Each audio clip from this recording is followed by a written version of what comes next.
Hello everyone, welcome to Prakriti classes. I hope you are doing well. तो friends, आज की इस क्लास में हम फिर से ध्वनि के बारे में पढ़ेंगे। ये हमारी ध्वनि की लास्ट क्लास होगी। इसके नेक्स्ट हम किसी दूसरे टॉपिक के बारे में पढ़ेंगे। तो ये जो आपका हिंदी का सीरीज चल रहा है, ये आपके सीजी व्यापम, सीजीपीएससी, एडीओ, शिक्षक भर्ती, सीजी टेट, इन सभी के लिए बहुत ही इंपॉर्टेंट है।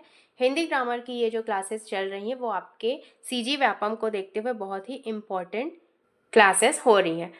तो जिन्होंने भी हमारे चैनल को सब्सक्राइब नहीं किया है वो हमारे चैनल को सब्सक्राइब कर लीजिए, और जिन्हें भी इन सभी की पीडीएफ चाहिए वो हमारे टेलीग्राम को ज्वाइन कर सकते हैं।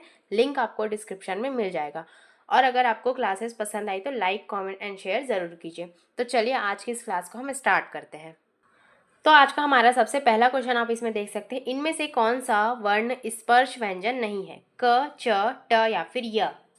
तो जो स्पर्श व्यंजन होता है, इसके पहले वाली क्लास में हमने पढ़ा था स्पर्श व्यंजन के बारे में कि जो 25 जो होते हैं वो आपके स्पर्श व्यंजन होते हैं, जैसे कि क वर्ग, च वर्ग, ट वर्ग, त वर्ग और प वर्ग। इन्हें ही आपका स्पर्श व्यंजन कहा जाता है। और जो य है वो आपका स्पर्श व्यंजन नहीं है, ये है बल्कि आपका अंतस्थ व्यंजन। तो इसीलिए जो है यह आपका इसमें सही हो जाएगा। हर एक क्वेश्चन को हम बहुत ही अच्छे से एक्सप्लेन कर रहे हैं यहाँ पर, तो इससे जो आपका टॉपिक है वो बहुत अच्छे से यहाँ पर क्लियर हो जाएगा। नेक्स्ट आप इसमें देख सकते हैं, यहाँ पर जितने भी ध्वनि के क्वेश्चंस लिए गए हैं, ध्वनि वर्णमाला के क्वेश्चंस लिए गए हैं, इससे बाहर आपके एग्जाम में क्वेश्चंस नहीं पूछे जाएंगे। इसीलिए अगर आपने ये क्लासेस देख ली तो आपकी जो तैयारी है वो बहुत अच्छे से हो जाएंगी। नेक्स्ट आप इसमें देख सकते हैं, सभी स्पर्श व्यंजन कौन से वर्ग में है? क र ल ह, य श द र, क च प द या फिर ह श र ब। तो इसका जो सही आंसर हो जाएगा कि कौन से स्पर्श व्यंजन के अंतर्गत आते हैं, तो इसका जो सही आंसर हो जाएगा वो हो जाएगा क च प द। इसमें आप देखेंगे जो क है वो भी क वर्ग के अंतर्गत आता है, च भी च वर्ग के अंतर्गत आएगा, प आपका प वर्ग के अंतर्गत आएगा, और जो द है वो आपके त वर्ग के अंतर्गत आएगा। लेकिन जो ल ह है यह आपके स्पर्श व्यंजन के अंतर्गत नहीं आता। वैसे ही य और श, ह, श ये सभी जो है वो आपके स्पर्श व्यंजन के अंतर्गत नहीं आएंगे। इसीलिए ऑप्शन नंबर सी इसमें बिल्कुल सही हो जाएगा। अब नेक्स्ट आप इसमें देख सकते हैं क्वेश्चन नंबर 3, निम्न में से अंतस्थ व्यंजन कौन सा है? ग, ज, व और स। तो अंतस्थ व्यंजन के अंतर्गत आते हैं य, र, ल और व। तो इसमें जो व है वो अंतस्थ व्यंजन हो जाएगा। तो ऑप्शन नंबर सी इसमें बिल्कुल सही हो जाएगा। अब नेक्स्ट आप इसमें देख सकते हैं अंतस्थ व्यंजन कौन सा है? ड, य, स और ट। तो अभी हमने देखा य, र, ल, व जो है वो अंतस्थ व्यंजन होते हैं, तो इसमें य जो है वो अंतस्थ व्यंजन हो जाएगा। नेक्स्ट आप इसमें देख सकते हैं व जो है कौन सा व्यंजन है? उष्म, अंतस्थ, महाप्राण या फिर अघोष। तो व जो है वो अंतस्थ व्यंजन हो जाएगा। तो ऑप्शन नंबर बी हमारा इसमें सही हो जाएगा। और जो इसके अलावा उष्म व्यंजन में आपके आ जाते हैं श, श, स और ह।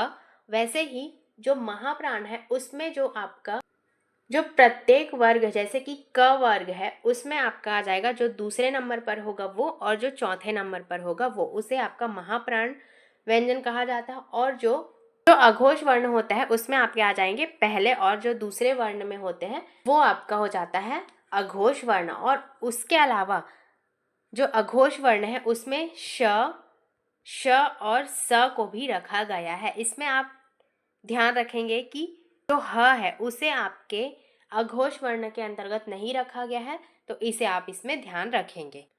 अब नेक्स्ट आप इसमें देख सकते हैं य, र, ल, व किस प्रकार के व्यंजन है? तो अभी हमने पढ़ा था कि य, र, ल, व हो जाएंगे अंतस्थ व्यंजन।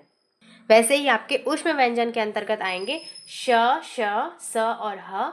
और जो स्पर्श व्यंजन है इसमें टोटल होते हैं 25 वर्ण। ये आपके आ जाते हैं क वर्ग, च वर्ग, ट वर्ग, त वर्ग और प वर्ग। अयोगवाह के अंतर्गत रखा गया है अम और आह को। तो इन सभी के बारे में आपको पता होना चाहिए। हर एक ऑप्शंस को हम यहाँ पर बिल्कुल डिटेल से बता रहे हैं, तो आई होप आप सभी को यहाँ तक अच्छे से समझ में आ रहा होगा। नेक्स्ट आप इसमें देख सकते हैं अंतस्थ व्यंजन कौन सा है? श, श, श, ह, य, र, ल, व, छ, त्र, ज्ञ, श्र या फिर च, छ, ज झ। तो यर अलावा जो है अंतस्थ व्यंजन हो जाएगा और श श श उष्म व्यंजन हो जाएगा। छ त्र ज्ञ श्र आपका हो जाएगा संयुक्त व्यंजन और च छ ज झ हो जाएगा आपका तालव्य व्यंजन।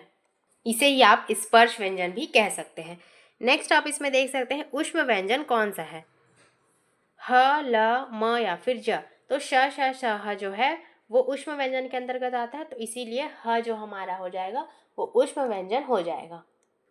नेक्स्ट आप इसमें देख सकते हैं क्वेश्चन नंबर 9, कौन सा उष्म व्यंजन नहीं है। तो जो ग है वही हमारा उष्म व्यंजन नहीं होगा, ये एक हो जाएगा कंठ व्यंजन। नेक्स्ट आप इसमें देख सकते हैं अंतस्थ और उष्म वर्ण कितने होते हैं, 6, 8, 9 और 4। तो हमने अभी पढ़ा था जो अंतस्थ व्यंजन होते हैं वो होते हैं य र ल व और उष्म व्यंजन होते हैं श श स ह। तो टोटल जो ये होते हैं वो टोटल 8 होते हैं, तो ऑप्शन नंबर बी इसमें बिल्कुल सही हो जाएगा। नेक्स्ट आप इसमें देख सकते हैं क्वेश्चन नंबर 11, दो व्यंजन जब एक साथ मिलते हैं तो क्या कहलाते हैं, संयुक्त व्यंजन, अल्प प्राण, अंतस्थ या फिर महाप्राण। तो जब दो व्यंजन एक साथ मिलते हैं तो उनके योग से निर्मित जो व्यंजन होते हैं वो संयुक्त व्यंजन कहलाते हैं, तो ऑप्शन नंबर ए इसमें बिल्कुल सही हो जाएगा। जैसे कि संयुक्त व्यंजन के अंतर्गत आते हैं छ, त्र, ज्ञ और श्र। तो जैसे कि छ को अगर आप तोड़ कर देखेंगे तो इसमें आपका आ जाएगा क और श। तो दो जो व्यंजन हैं उन्हें जब एक साथ मिलाया जाता है तो ये संयुक्त व्यंजन का निर्माण करते हैं, तो इसीलिए जो संयुक्त व्यंजन है वो इसमें बिल्कुल सही हो जाएगा। वैसे ही त्र को तोड़ने पर त और र होगा, ज्ञ को अगर आप जोड़ेंगे तो ज और इया होगा, और वैसे ही श्र को अगर आप तोड़ेंगे तो श और र होगा। अब नेक्स्ट आप इसमें देख सकते हैं इनमें से कौन सा संयुक्त व्यंजन नहीं है, छ, त्र, ज्ञ और फ। तो जो फ है वही हमारा संयुक्त व्यंजन नहीं है। इसके अलावा जो छ, त्र, ज्ञ और श्र होता है वो आपका संयुक्त व्यंजन होता है। फ जो है आपका स्पर्श व्यंजन के अंतर्गत आ जाएगा। नेक्स्ट है आपका क्वेश्चन नंबर 13, निम्नलिखित में से कौन सा संयुक्त व्यंजन है, ढ, ज्ञ, अंग या फिर ड़। तो जो छ, त्र, ज्ञ, श्र होते हैं वो संयुक्त व्यंजन होते हैं, तो इसमें ज्ञ जो है वो संयुक्त व्यंजन के अंतर्गत आ जाएगा। और जो ढ है वो आपका होता है, जो ढ आपका होता है वो एक प्रकार से स्पर्श व्यंजन होता है और इसे साथ ही साथ द्विगुण व्यंजन भी कहा जाता है। जो द्विगुण व्यंजन होते हैं इसमें आपके आ जाते हैं ढ और अड़ा, और जो अंगा है वो आपका एक नासिक के व्यंजन हो जाएगा। तो इन सभी के बारे में आपको पता होना चाहिए। नेक्स्ट आप इसमें देख सकते हैं क्वेश्चन नंबर 14, छ वर्ण किसके योग से बना है, क श, क च, क छ या फिर क और श। तो अभी हमने इसके बारे में पढ़ा था, जो क और श के मिलने पर जो बनता है वो आपका होता है छ। तो ऑप्शन नंबर ए इसमें बिल्कुल सही हो जाएगा। नेक्स्ट आप इसमें देख सकते हैं क्वेश्चन नंबर 15, सभी क्वेश्चंस बहुत ही इंपॉर्टेंट है तो ज़्यादा से ज़्यादा आप इसे शेयर कीजिए। श ध्वनि निम्न में से किसके अंतर्गत आती है, मूल स्वर, घोष वर्ण या फिर संयुक्त व्यंजन या फिर तालव्य व्यंजन। तो जो छ, त्र, ज्ञ और श्र होते हैं वो आपके आ जाते हैं संयुक्त व्यंजन के अंतर्गत। तो ऑप्शन नंबर सी इसमें बिल्कुल सही हो जाएगा। नेक्स्ट आप इसमें देख सकते हैं ज्ञ वर्ण किन वर्णों के संयुक्त से बना है, ज और इया, ज और इया, ज या फिर ध, ज और न्य। तो जो ज्ञ वर्ण है वो किसके संयोग से बना है, तो ये आपका हो जाएगा ज और इया। ऑप्शन नंबर बी इसमें बिल्कुल सही हो जाएगा। नेक्स्ट आप इसमें देख सकते हैं क्वेश्चन नंबर 17, हिंदी वर्णमाला में कुल कितने अयोगवाह हैं, 2, 5, 3 या फिर 4। तो जो अयोगवाह होते हैं उनकी संख्या होती है 2 और इसमें आपका आ जाता है अम और आह। तो ऑप्शन नंबर ए इसमें बिल्कुल सही हो जाएगा। नेक्स्ट आप इसमें देख सकते हैं क्वेश्चन नंबर 18, निम्नलिखित में से नासिक के व्यंजन कौन सा है, श, इया, ग और ज। तो जो नासिक के व्यंजन होते हैं हर जो वर्ग के जो पंचम वर्ण के अंतर्गत आते हैं उसे हम नासिक के व्यंजन कहते हैं, जैसे कि अंग, इया, र, न और म, ये सभी वर्ग के पांचवें वर्ण के अंतर्गत आते हैं, इसीलिए ये जो है नासिक के व्यंजन हो जाएंगे। तो इसमें आप देख सकते हैं जो इया है वो आप नासिक के व्यंजन के अंतर्गत आएगा और जो श है वो आपका एक उष्म व्यंजन है और ग और जो ज है वो आपका स्पर्श व्यंजन के अंतर्गत आएगा। इस प्रकार से इसका आंसर हो जाएगा ऑप्शन नंबर बी, इया। नेक्स्ट आप इसमें देख सकते हैं क्वेश्चन नंबर 19, निम्न में से कौन सा व्यंजन संघर्षी है, ह, म, झ या फिर ठ। तो जो संघर्षी व्यंजन होता है वो आपका होता है जिन वर्णों के उच्चारण में वायु न तो स्पर्श ध्वनियों के समान पूर्ण रूप से अवरोध होता है, ना ही स्वरों के समान जो होता है वो वायु के घर्षण के साथ होता है, तो उसे आपका कहा जाता है संघर्षी व्यंजन। जैसे कि इसमें आपके आ जाते हैं श, श, स और ह, इसे ही आपका ऊष्म व्यंजन भी कहा जाता है, इसे ही आपका संघर्षी व्यंजन भी कहा जाता है। तो ह हो जाएगा वो आपका एक ऊष्म संघर्षी व्यंजन हो जाएगा, इसे ही आपका संघर्षी व्यंजन भी कहा जाता है, तो इसे आप इसमें याद रखेंगे। नेक्स्ट आप इसमें देख सकते हैं श, श, स, ह कौन से व्यंजन कहलाते हैं? प्रकंपी व्यंजन, स्पर्शी व्यंजन, स्पर्श व्यंजन, ऊष्म संघर्षी व्यंजन। तो अभी हमने इसके बारे में पढ़ा, जो श, श, स, ह है वो ऊष्म व्यंजन भी होते हैं और संघर्षी व्यंजन भी होते हैं, तो ऑप्शन नंबर डी इसमें बिल्कुल सही हो जाएगा। नेक्स्ट आप इसमें देख सकते हैं क्वेश्चन नंबर 21, अघोष वर्ण कौन सा है? अ, ज, ह और स।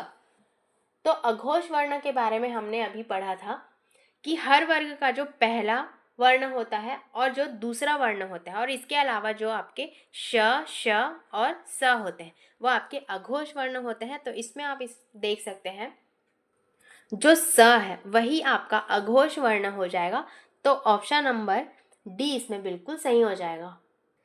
नेक्स्ट आप इसमें देख सकते हैं क्वेश्चन नंबर 22, निम्न में अल्प प्राण व्यंजन कौन सा है? ख, ग, घ या फिर ठ।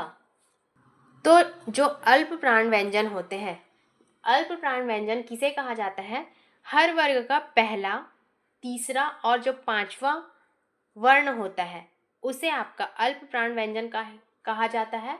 और इसके अलावा इसमें आ जाते हैं य, र, ल और व, ये भी आपके अल्प प्राण व्यंजन होते हैं।